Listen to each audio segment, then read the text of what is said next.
Ja, vi har seglat halvvägs över Stilla havet och det är ju rätt så häftigt.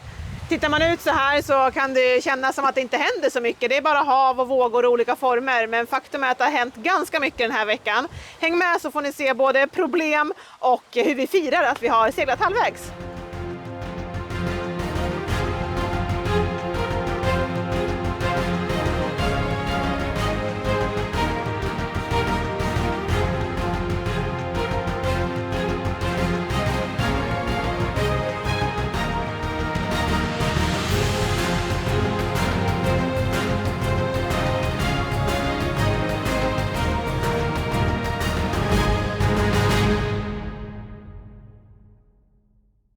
Ja, vi är inne på dag 14 här på vår överfart och vi börjar faktiskt närma oss halvvägs. Vi har ju haft en objuden gäst tidigare, en råtta som vi blev av med. Sen vi kastade loss så har vi fått nya oinbjudna gäster, men kanske inte riktigt lika destruktiva, fast inte ändå långt därifrån. Vi har en flock av 6, 7, kanske 8 stycken liksom pelikanliknande sjöfåglar som bor numera mestadels fram på fördäck. Vi har försökt lyckas skräva iväg dem från att sitta och bajsa här uppe på våra solpaneler. De behöver vi ju ha, så det är lite fredat sådär. Vi måste se till att de inte sitter där och skiter ner det. Och det har gått ganska bra. Vi har jagat iväg dem med en hov, så nu har man lite grann förstått att här ska man inte vara. Och så har vi också, för att både ha en sticka och en morot, så har vi installerat ett till redpinne där framme, en båtshake som vi har spänt upp som de sitter på nu då. Så vi vill ju premiera att de sitter där framme. Då kan de bajsa i lugn och ro och det mesta hamnar ju också över bord då. Och det som hamnar på däck sköljs ändå bort, för vi dippar ju ner. Vi blir ju översköljda lite då och då eftersom att vi seglar halvvind. Det är ju ganska kämpigt ur vågsynpunkt. Men i natt då så var det en liten ligist här som hade vandrat akteröver och satt sig uppe på våran sprayhood och gjort nummer 2, alltså deluxe. Och den satt det faktiskt kvar när jag kom upp i morse här, men nu har vi jagat iväg den, men nu börjar kampen för att städa av sprayhooden då, så att den inte blir alltför skadad av de här sura bajsfläckarna. Så nu har det blivit dags, det kan jag inte fly längre. Jag har ätit frukost och druckit kaffe och jag har slut på ursäkter, så nu måste jag upp på däck och skrubba.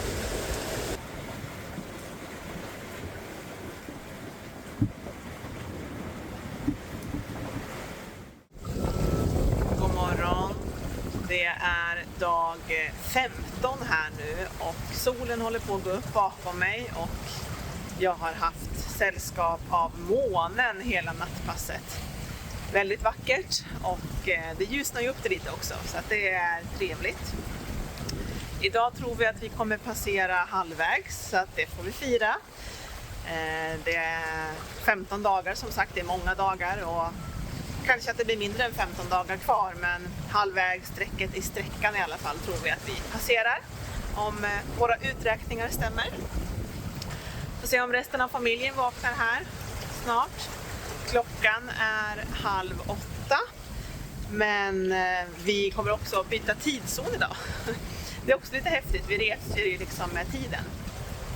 Så det är andra gången nu vi passerar en ny tidszon och ställer tillbaks klockan. Ja, jag ska nog rulla ut genom här snart, för det har gått lite sakta i natt, vilket är för sig skönt, så man inte behöver tänka på det. Men vi har haft bara en liten skvätt gena ute. Kan jag nog ta och rulla ut lite mer, tror jag. Behöver inte ha den fullt så revad. Så får vi kanske en knop extra framåt. Ja, det hann inte gå många minuter där. Jag filmade ju månen här vid 7:30 och sen drog jag ut genuan och sen slängde jag i fisket. Vad hände sen? Då ropade jag, va? Då ropade du 5 minuter senare. Vi har fått fisk. Ja, så nu har vi fått en mai-mai, en ganska liten än, men igår fick vi en 8-9 kilo, så det var kul. Men vi tar upp den här med, det är mat det också. Nu tror jag Erik vaknar här med, så nu får vi ta hand om alla barn som vaknar och fisken. Så syns vi senare. Här är fisken, vi ska strax filea den. Och 2 fiskelinor i. Jag är taggad på mer fisk idag. Kanske vi kan få en tonfisk. Eller vad säger du, herr Maj? Vad tyckte du om dagens veckaklocka då? Ja, det funkar ju där också. Igår var det fågelskit, så det här är väl lite roligare. Lite oortodox, men absolut bättre fågelskit. Och nu ser vi solen går upp här också. Härlig morgon. Tycker jag i alla fall. Jag som är morgonmänniska. Men det blir väl att vi får en god måltid av det här idag. Fira att vi är halvvägs. Ja, verkligen. Sämre kan man ha det. Ja, nu. Sån här färsk fisk är ju oslagbar. Ja. Jag har ju väntat på att få fisk, så det är ju otroligt kul. Ja, nu är vi halvvägs över Stilla havet. Hur känns det då? Bra. Ja, spännande. Ja, är det något ni har längtat efter? Jag vet ju att du, Erik, du pratade om det redan dag 1. Är vi halvvägs nu? För ni vet ju att det kommer hända någonting när vi är halvvägs. Ni har ju fått valt ut Lego-presenter. Ska jag hämta dem? Jag tycker att ni är värda dem. Ni har varit superduktiga. Och ja, vi får fira med lite fisk också, maj, äta idag. Men framförallt så ska ni få era Lego-byggen att bygga med. Okej. Här har vi har lite ont om plats, vi har tagit bort kartongerna. De tog vi bort förut. Jag sitter med, så inte jag ramlar. Och ni fick ju välja de här, va, när vi var i Panama City. Ja. För ni vet ju vad ni ska få, men... Det här är väl det som Oskar och Nils valde då? Är det något stort Ninjago-bygge eller? Nej, det är katamaran och trimaraner. Det är en katamaran och det är en trimaran. Oj, vad häftigt, det passar ju båt. Är det någonting ni försöker säga, eller? Så vill inte ha mono. Tycker ni att det lutar för mycket? Nej, vadå menar inte det alls det? Katamaran och trimaran, det här är, de har ju 2 och 3 skrov. En trimaran har 3 skrov, en katamaran har 2 skrov, vi har 1 skrov. Så om ni här tänkte så här, vill ni också ha katamaran och trimaran? Varsågoda då. Okej Erik, vilken vill du börja med? Du hade 2 stycken. Då börjar jag med den där. Med grävskopan. Den här, ska vi visa den också då. En sån. Nils. Ja men precis, du fick ju 2 istället för att de var lite mindre dina 2. Och Oskar och Nils, de samsade som ett stort. Ni fick ju välja lite. Men då börjar vi med den då. Jag kan göra ordning på bordet om du vill sitta här. Ja.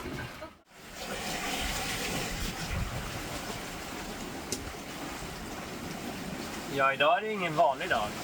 Idag har vi kommit halvvägs på vår resa över Stilla havet. I alla fall till Marquesasöarna.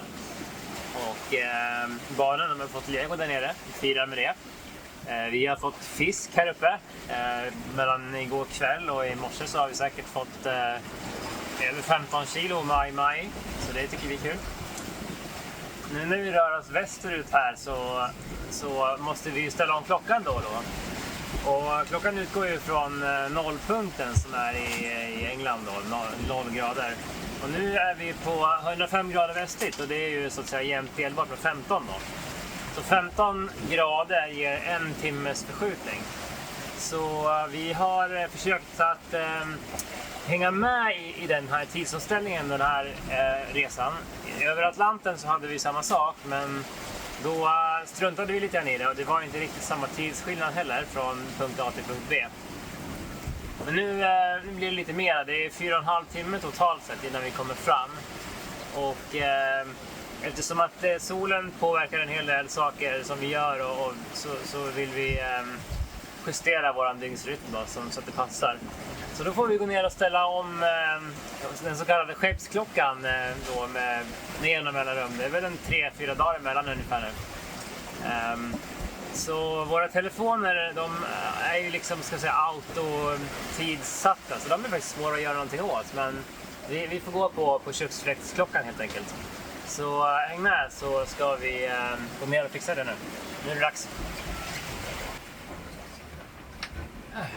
Ja, det här är vårt kardanupphängda diskställ som gungar med när vi rör oss.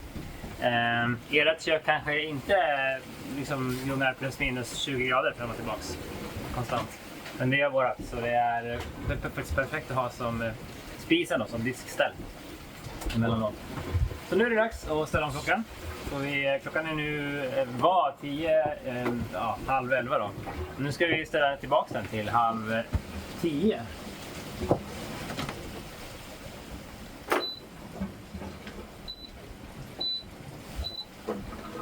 Tada!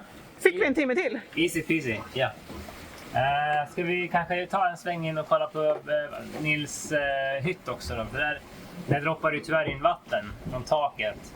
Saken är att när vi seglar halvvind som vi gör nu hela tiden, varje dag halvvindslör sådär, så vågorna de kommer ju liksom in och skvätter över och hamnar upp på däck här, och så rinner det ju så längs med tills det kommer någonstans där det kan rinna ut då. Grejen med båtdäck är att de är oftast inte supertäta, utan det finns liksom massa skruvgenomföringar för knapar och livlinor och ja, gud vet vad. Till och med den här pushpitten längst bak där. Normalt sett när vi ligger liksom stilla och platt så kanske det här vattnet då, även när det regnar, rinner ner längs med liksom skrovsidorna och ställer inte till med så mycket problem. Vi får bara ta bort det från kölsvinnet då.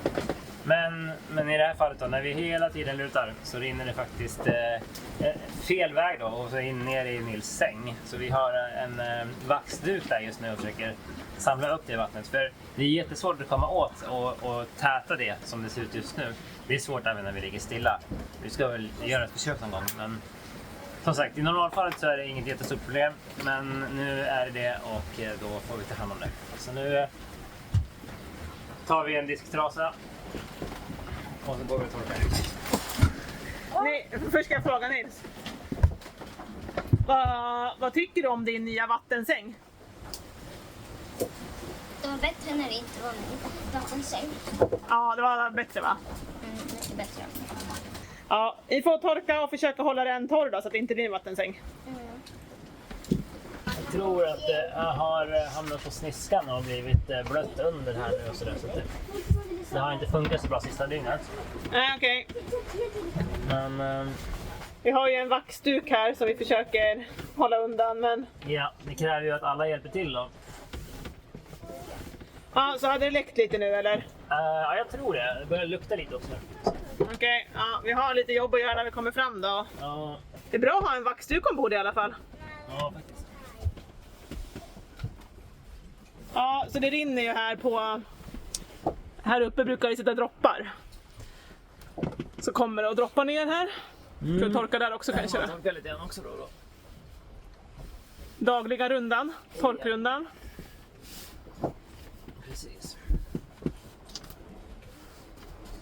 Och så bullar vi upp lite för att fånga upp Det är vattnet. bassänger som En vattenbassäng. fångar upp det.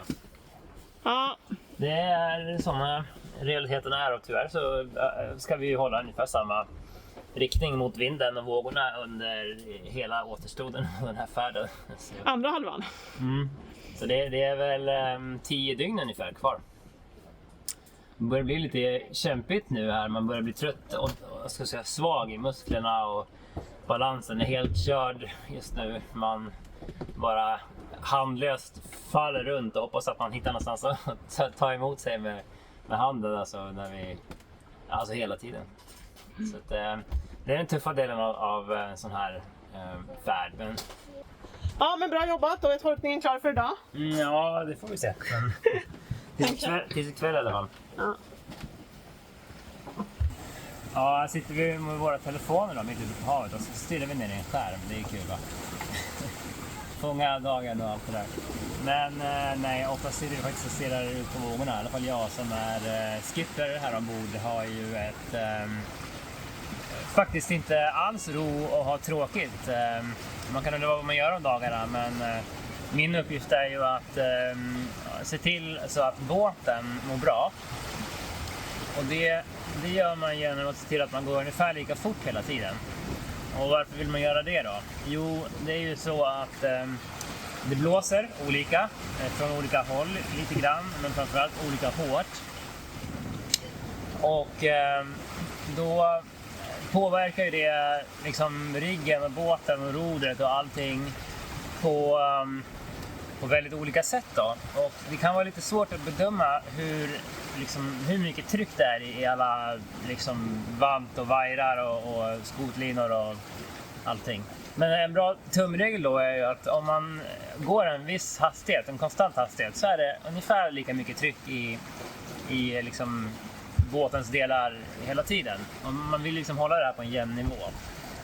För att minska slitage. Alltså en kappseglare skulle jag bara ha gasat fullt och sen bara bytt ut typ halva riggen i nästa hamn. Men vi har ju inte råd med det, utan vi kan ju liksom, vi måste se till att saker håller så länge det bara går. Och det gör man som sagt genom att belasta det så jämnt som möjligt då. Grejen är att båtens hastighet och vindens tryck är liksom inte riktigt linjärt med varandra, utan det som händer är att om vi går 7 knop så är det liksom en viss kraft i allting, och går vi 9 knop så är det jäkligt mycket mer kraft i allting. Så därför så försöker vi att dels hela tiden på minutsbasis här faktiskt hålla koll på vindbyar och liksom, ja, vågorna också. För när vi hamnar fel i vågorna och båten kanske går lite för fort eller någonting, så börjar den på att hålla på och pendla så här, och då blir det väldigt stora krafter i exempelvis rodret då. Och även i våra skott och lite annat som knarrar. Man liksom använder öronen för att höra alla snäppningar och rörelser och sånt där då. Och för att den här resan ska bli bra så måste vi som hamna ner i, den heter inte Humboldtströmmen, men den heter Humboldtströmmen när den passerar upp förbi Sydamerika. Men vi har liksom strömmen som hör till tradvindarna. Den ligger och maxar någonstans på 4,5 grader sydligt då. Så vi har försökt att ta oss ner till den här nivån. Men hela tiden varit tvungen att ta hänsyn till vågorna som kommer från sidan. Så då har vi försökt pina liksom lite höjd så mycket det går jämfört med vågorna då. Utan att det liksom hela båten blir översköljd. Och då har vi som sagt då problemet med att Nils säng där nere blir blöt. Bland annat. Vi vill ju ha så mycket med ström som möjligt då. Och det handlar om kanske mellan 0,7 till en dryg knop.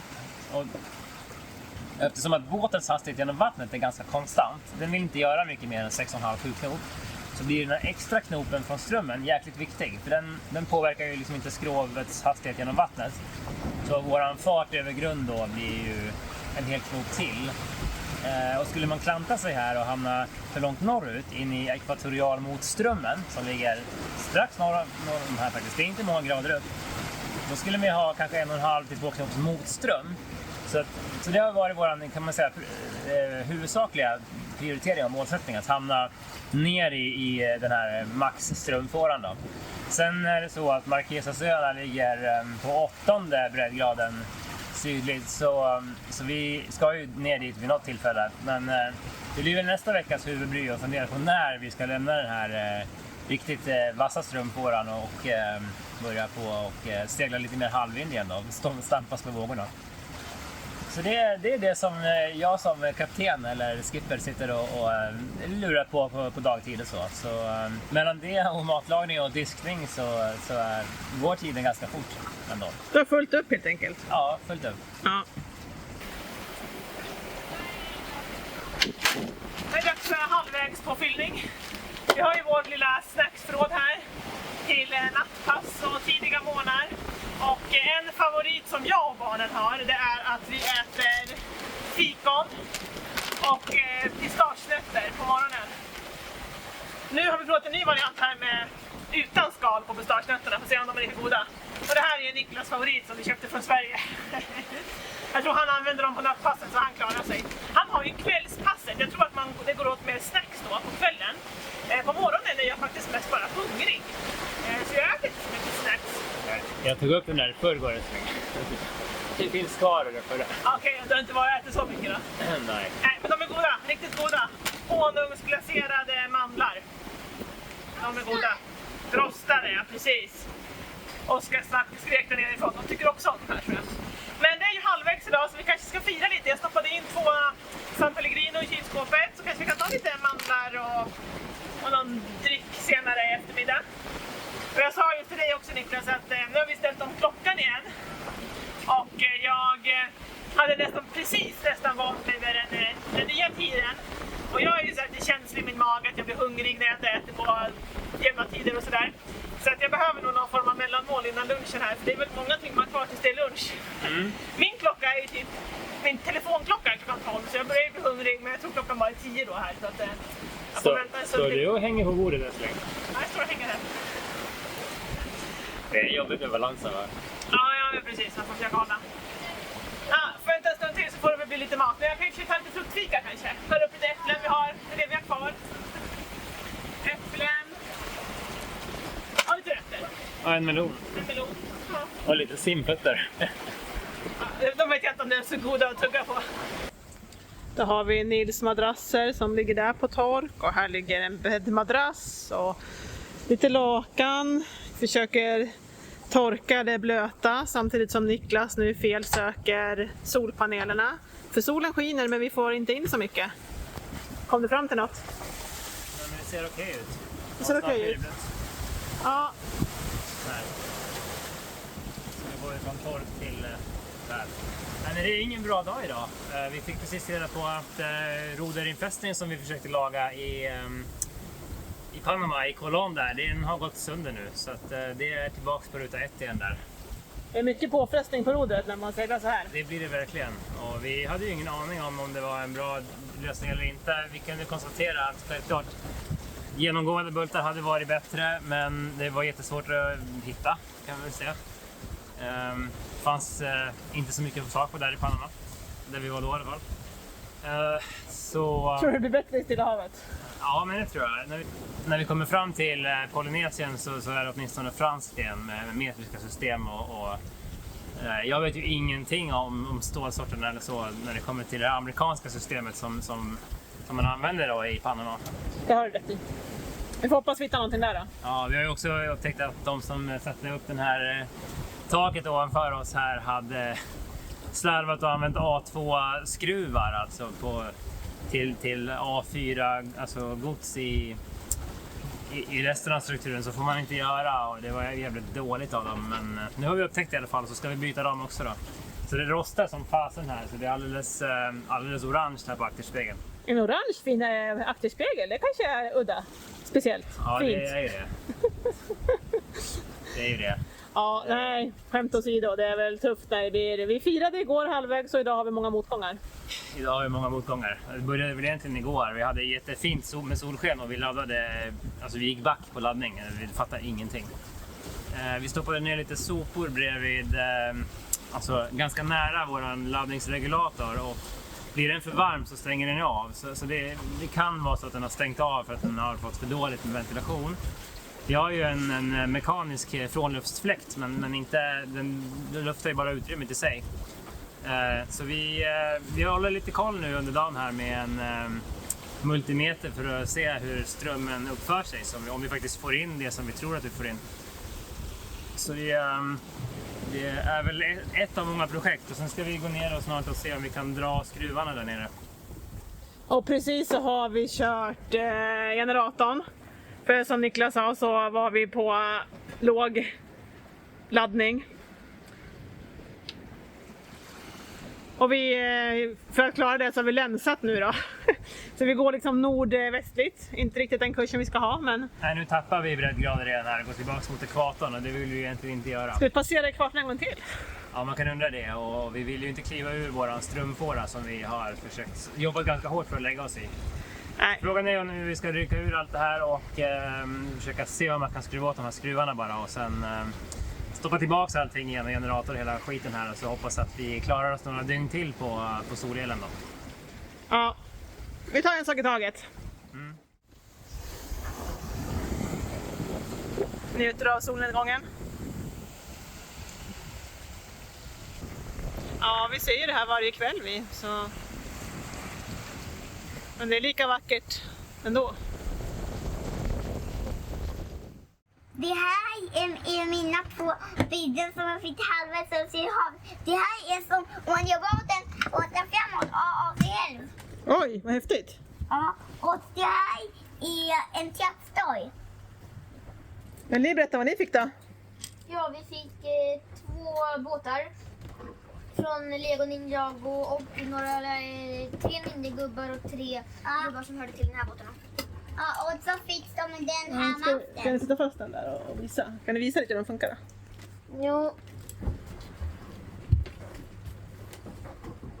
Jo, det är så här som man kan... Trycker man ner den här fenan så åker de här isär och så kan man fälla ner masten.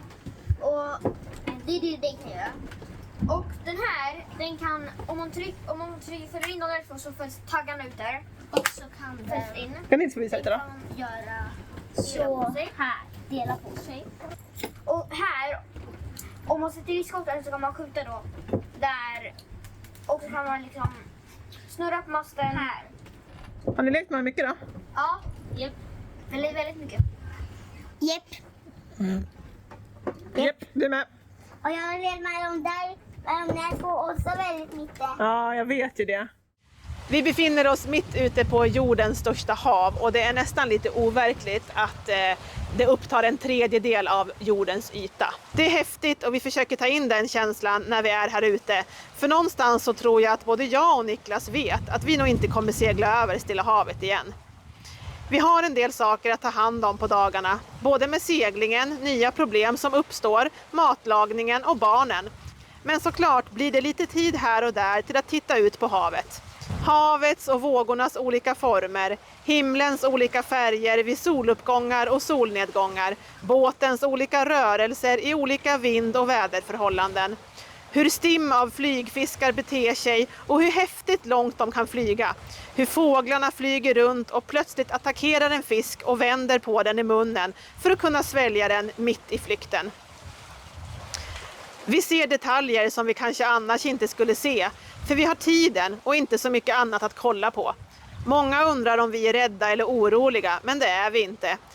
Vi är medvetna om att saker kan hända och det har varit en del av förberedelsefasen att se till att vi har inte bara en utan flera planer på vad vi ska göra om det ena eller det andra skulle hända. Och kanske är det det som gör att vi också kan finna lugnet här ute allihopa och även förmedla det lugnet till våra barn som ostört leker på som vanligt och är mer kreativa än någonsin i lek. För det finns tid och inte så mycket distraktion. Nedräkningen tills vi är framme har inte riktigt startat än.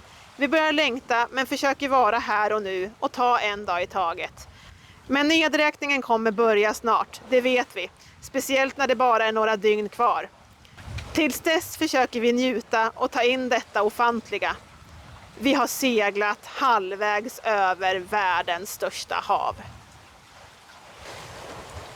Det är dag 18, det är fredag den 3 juli och vi seglar fram här i halvvind. Och halvvind innebär ju också att vi har vågorna in från sidan och vi lutar lite titt som tätt när det kommer de här vågorna. Och vi har ju upptäckt då att när man sitter här på den här platsen så kan man ibland få sig en dusch av de här vågorna. Så det är lite halvfarligt eller utsatt att sitta här.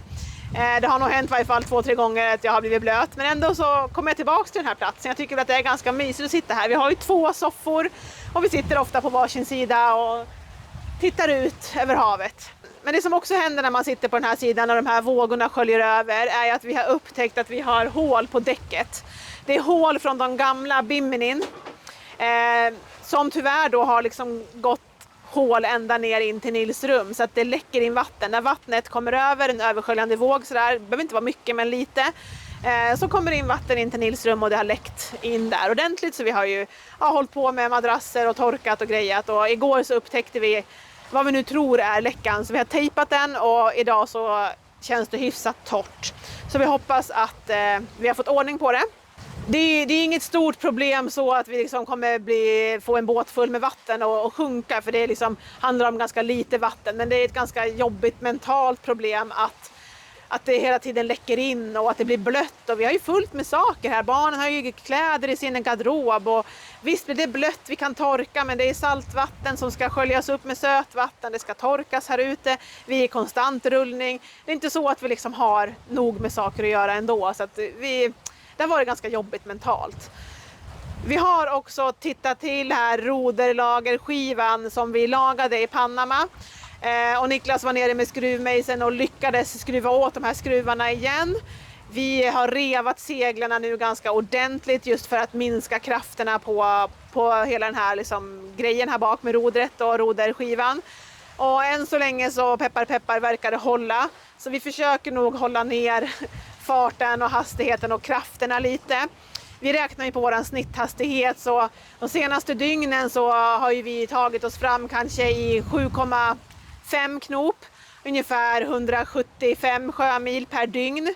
Nu när vi har revat seglarna så har vi minskat hastigheten lite och också minskat då hur många sjömil vi seglar per dag. Men från 175 ner till 165, så att det handlar om 10 sjömil per dag. Det är inte så att vi är ute och kappseglar nu, så att blir det att vi kommer fram att det tar en dag längre, om vi har 10 dagar kvar nu och det blir 11 dagar, så det gör liksom ingenting. Det är viktigast att vi kommer fram med en båt som är hel och där saker inte har havererat totalt, utan att vi faktiskt kan laga det vi har. Men peppar då, som sagt, än så länge ser det ut att hålla och vi fortsätter runka fram här. Jag har en vilodag idag, imorgon är det Nils födelsedag, han fyller 8 år, så då blir det väl lite baka kaka och fira och ha det lite roligt. Så det kändes som att vi behövde den här vilodagen för att återhämta oss med energi. Och så får vi helt enkelt fira Nils födelsedag imorgon, och det får ni såklart se i nästa avsnitt som kommer om en vecka. Vi försöker att sända avsnitt här söndagar klockan 18 och än så länge har det gått ganska bra, så att vi ser inget hinder med att fortsätta så. Så hoppas ni vill fortsätta följa oss här på YouTube med våra avsnitt, så får ni hemskt gärna prenumerera på våran kanal. Trycka på tummen upp och gilla det här avsnittet och lämna en liten kommentar, så blir vi glada. Ta hand om er så länge, så ses vi nästa vecka. Hej då!